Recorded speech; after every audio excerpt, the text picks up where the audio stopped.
Големи промени во ВМРО ДПМН и владата кон крајот на годината, по редовниот конгрес на партијата, најави партискиот лидер и премиер Христијан Мицкоски во своето обраќање на конференцијата на Унија на жени.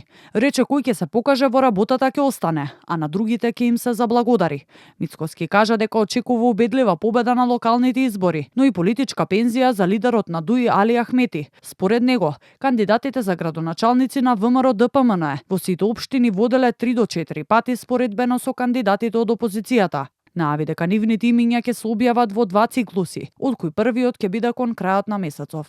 Не само што водат нашите најдобри кандидати, туку водат и останатите 2, 3, 4 кои што се на листите, кои што се споредуваат со евентуалните кандидати кои што ќе ги предложи опозицијата.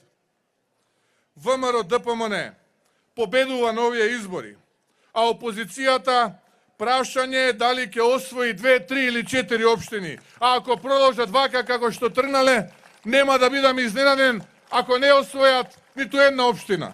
Во своето обраќање премиерот упати жестоки критики кон доскорешниот владин партнер Арбен Таравари, кој одлучил да биде маша на ДУИ, која како што рече, од него побарала да објави самостојни советнички листи, со цел да брои повеќе советници од вреди.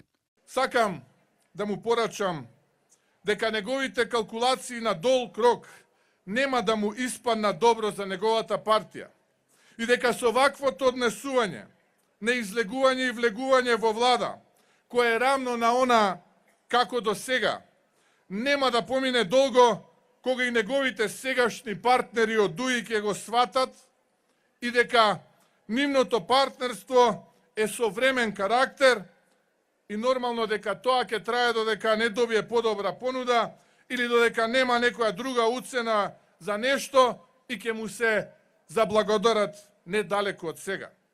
Мицкоски се осврна и на договорот за стратешко партнерство со Обединетото кралство и инвестицијскиот циклус од 6 милиарди евра. Тој уште еднаш го нарече историски, нагласувајќи дека ќе ја зајакне македонската економија и ќе отвори нови работни места.